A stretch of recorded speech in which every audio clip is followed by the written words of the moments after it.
हमारे YouTube channel में आप सभी दर्शकों का स्वागत है। हम आपके लिए प्रेरणादायक, दिल को छू लेने वाली भावनात्मक कहानी लाते हैं। वीडियो को लाइक, शेयर, सब्सक्राइब करें और कहानी को अंत तक सुनें। दिल को छू लेने वाली कहानी, आज के समाज की हकीकत बताने वाली कहानी। एक गांव में रमेश और उसकी पत्नी मीरा रहते थे। दोनों के यहाँ एक बेटा विनय था। रमेश मजदूरी करते और अपने परिवार का जैसे तैसे करके पालन पोषण करते और उन्होंने अपने बेटे विनय को जीवन के संघर्ष करते हुए पढ़ा लिखा लिया और कुछ समय बाद एक बीमारी से रमेश की मृत्यु हो गई। अब घर में मीरा और विनय ही थे। कुछ समय के पश्चात विनय की शादी एक नेहा नाम की लड़की से हो जाती है। अब नेहा का स्वभाव बहुत जटिल है। वह विनय से कहती है कि मुझे इस बुढ़िया के साथ नहीं रहना, हमें अलग होना है। विनय अपनी माँ मीरा से कहता है कि मैं आप दोनों सास बहू की झगड़ों से परेशान हो गया हूँ और मेरा अपना भी जीवन है, मुझे अपना जीवन जीना है। तो मीरा कहती है कि बेटा इसमें क्या है, हम सब लोग साथ रहेंगे।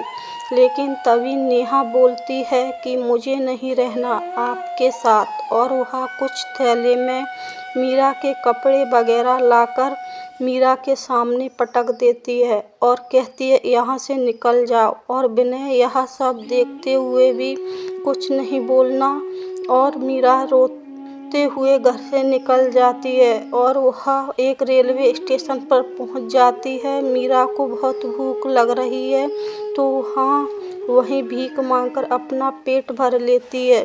तभी मीरा की नज़र वहीं पर बैठे एक 12 साल के लड़के मनोज पर पड़ती है। तो मीरा मनोज के पास जाती है तो मनोज के हाथ से खून निकल रहा होता है। मीरा मनोज से पूछती है कि तुम्हारे हाथ से एक खून कैसे निकल रहा है।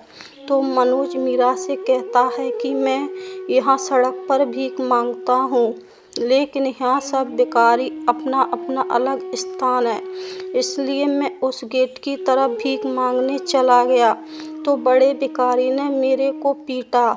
तब मीरा मनोज से कहती है कि तुम अब उधर नहीं जाना, और वह पूछती है कि तुम पढ़ने नहीं जाते हो क्या। तब मनोज कहता है मैं तो भीख मांगता हूँ, मुझे कौन पढ़ाएगा।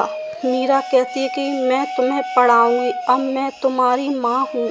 मनोज यह सुनकर रोने लगता है और मीरा उसे अपने सीने से लगा लेती है। इधर मनोज अपनी पत्नी और बच्चों की ज़िंदगी संभालने के लिए दिन रात मेहनत करता है और वह अपनी माँ को तो भूल ही जाता है।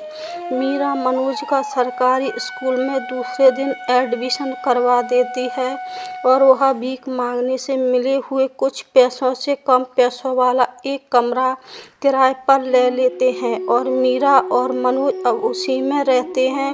अब धीरे धीरे समय निकल जाता है और मनोज अपनी स्कूल पूरा करने के बाद उसने स्कूल से ग्रेजुएशन भी पूरा कर लिया और अब कुछ सरकारी वैकेंसी निकलती हैं जिसमें मनोज ने मीरा से कहकर फॉर्म डाल देता है। और अब मनोज दिन रात मेहनत करता है खूब और उसकी मेहनत के परिणाम स्वरूप वह पुलिस लाइन में सब इंस्पेक्टर बनता है। और मीरा को अपने बेटे की खूब याद आती है, लेकिन वह मनोज को ही अपना बेटा मान लेती है।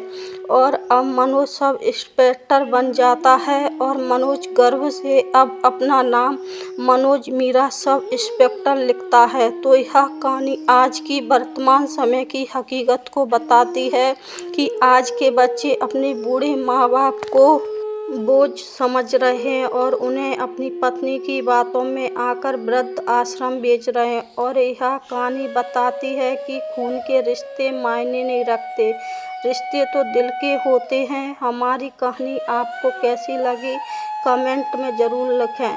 हम यह कहानी के माध्यम से आज की हकीकत आप सभी लोगों को बताना चाह रहे हैं।